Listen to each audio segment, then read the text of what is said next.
Congress party ने इसका विरोध किया है और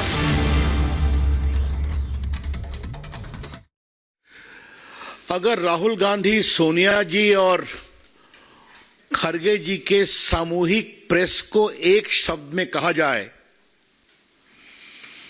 तो हार की हताशा में बहाना ढूंढा गया है।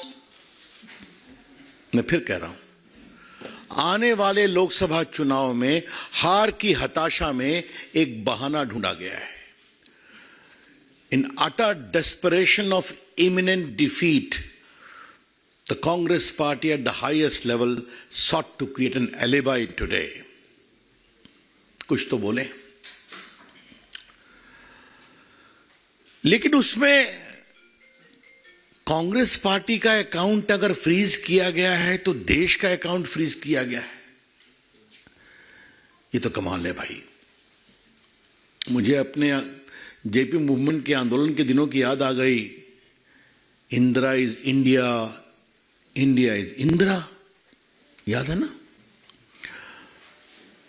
इमरजेंसी का दिन, जेपी की अगुवाई, कांग्रेस पार्टी की हार, आप सभी जानते हैं। कांग्रेस पार्टी राजनीतिक रूप से सूख कर कांटा हो गई है, फिर भी कांग्रेस पार्टी का अकाउंट अगर फ्रीज हुआ तो देश का अकाउंट फ्रीज हुआ। Mister Rahul Gandhi, what do you mean by this? Don't insult Indian democracy. Rahul Gandhi, Bharat के लोकतंत्र को इस तरह से आप शर्मसार नहीं करें। यह देश आपकी पार्टी से बड़ा है, यह देश का लोकतंत्र आपसे बड़ा है। और आज इसी देश में आपने झूठ बोला है, गाली दी है और सब देश ने देखा है, टीवी पे चला है ना। तो आप झूठ बोल सकते हैं, गाली दे सकते हैं, देश सुन रहा है, आपको यह तक अधिकार है, और करें देश का लोकतंत्र नहीं है। यह कौन सा तर्क है? यह बात मैं बहुत विनम्रता से कहना चाहूंगा। जिनको नई बात नहीं हो तो अमेरिका में जाते हैं तो कहते हैं इंडिया में कोई डेमोक्रेसी नहीं है, सिंगापुर जाते हैं तो वही कहते हैं, लंदन जाते हैं वही कहते हैं, और आज उन्होंने यहां भी कह दिया।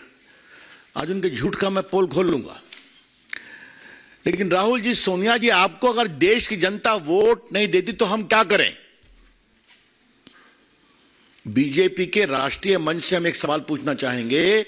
सोनिया जी, राहुल जी, अब खरगे जी से कितना पूछा जाए देखते हैं। आज भी तो उनका नंबर 3 ही था प्रायोरिटी में, हालांकि वो राष्ट्रीय अध्यक्ष हैं। अगर देश के लोग आपको वोट नहीं देते और आगे नहीं देने वाले हैं तो हम क्या करें? अगर राहुल गांधी की ये अपेक्षा है कि भाजपा के मित्र उनके लिए कैंपेन करें तो ये तो हम करने वाले हैं नहीं, क्योंकि उनका तो स्टॉक मार्केट इतना गड़बड़ाया हुआ है। और आज मैं कांग्रेस के लोगों को एक बात कहना चाहूंगा। हम भी चाहते हैं कि विपक्ष के रूप में कांग्रेस पार्टी पनपे, कितना पनपे उनका विषय है, लेकिन कांग्रेस पार्टी अब समझे कि जब जब राहुल गांधी से मुंह खुलवाएंगे तब तक स्टॉक मार्केट उनका और गिरेगा। There is a gentle advice to the Congress party, we wish you well, but realize now the more you allow Rahul Gandhi to speak, the more you are losing the ground in the country. अभी आप सोच लीजिए। अब थोड़ा सा राहुल गांधी ने जो झूठ बोला है कि हमारा पूरा बैंक अकाउंट फ्रीज कर दिया तो हम क्या करें, तो आज रिकॉर्ड को स्ट्रेट करना जरूरी है।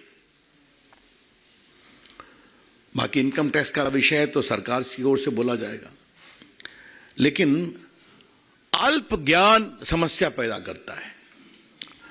राहुल गांधी जी राजनीतिक विषयों पर कितना होमवर्क करते हैं तो आप जानते ही हैं, लेकिन कानूनी विषयों पर भी जब बोलते हैं तो थोड़ी चिंता हो जाती है।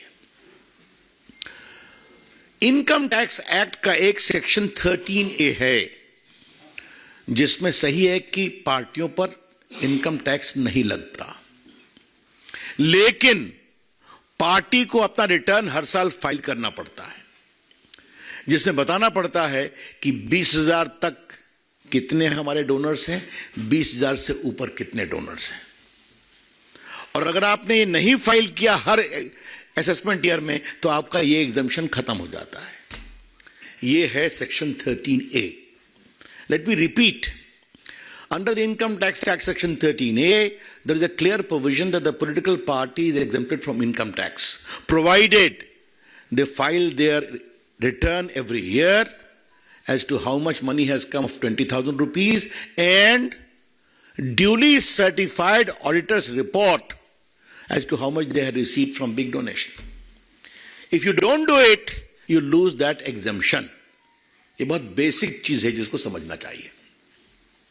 अब थोड़ा हम आपको बता दें कि ये जो चिल्ला रहे हैं, 6/7/21 को असेसमेंट ईयर 18-19 के लिए ऑर्डर पास हुआ कि उन्होंने रिटर्न फाइल नहीं किया था।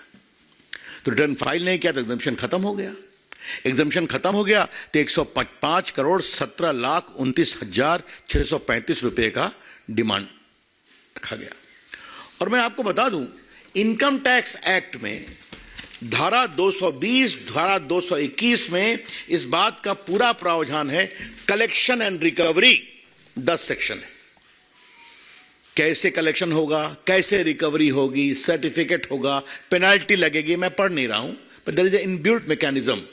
तो उसका टैक्स का प्रोसेस है। आईटीओ ने नहीं किया तो आप अपील में जाएंगे, अपील ने नहीं किया तो आप कमिश्नर के यहाँ जाएंगे, कमिश्नर ने नहीं किया तो आप ट्राइब्यूनल में जाएंगे, ट्राइब्यूनल नहीं किया आप हाई कोर्ट जाएंगे, सुप्रीम कोर्ट जाएंगे। इससे ना संजय मयूख को मतलब है, डॉक्टर पात्रा को मतलब है, ना मुझे मतलब है, ना भाजपा को मतलब है। This is a routine tax process. और राहुल गांधी ने सफेद झूठ क्यों बोला है, यह आज देश को भाजपा के राष्ट्रीय मंच से जाना जरूरी है। हर जगह उनका स्टे रिजेक्ट हुआ, उस पेनाल्टी में अकाउंट फ्रीज हुए, टैक्स नहीं दिया, और झूठ बोले हैं आज। अब देखिए, इन्होंने जब इनको पेनाल्टी लगी तो ये सीआईटी अपील के यहां गए, ये स्टे एप्लीकेशन रिजेक्ट हो गया। इस बात को समझिए। इसलिए अब बिल्कुल रीजन ऑर्डर पर गया। उसके बाद फिर ये गए सीआईटी के यहां, कमिश्नर अपील के यहां, वहां भी रिजेक्ट हो गया। इनका देखा गया 135 crore tax plus interest add किया गया। फिर आईटीएटी जो इनकम टैक्स ट्राइब्यूनल है, उन्होंने इनका स्टे पिटीशन डिसमिस कर दिया। अब इसके खिलाफ ये हाई कोर्ट गए और माननीय दिल्ली उच्च न्यायालय ने 13 मार्च को वो भी रिजेक्ट कर दिया। और 13 मार्च को क्या कहा, जरा वो हम बताना चाहते हैं थोड़ा मित्रों के लिए। हाँ, court remark that it was badly handled matter and somebody from the Congress office went to sleep right from 2021. Merely because someone chose to wake up and put you on notice in February will not change those facts. फिर court ने बाकी किया, इनका लंबा order है, इसको reject कर दिया। अब ये सुप्रीम कोर्ट गए हैं, सुप्रीम कोर्ट में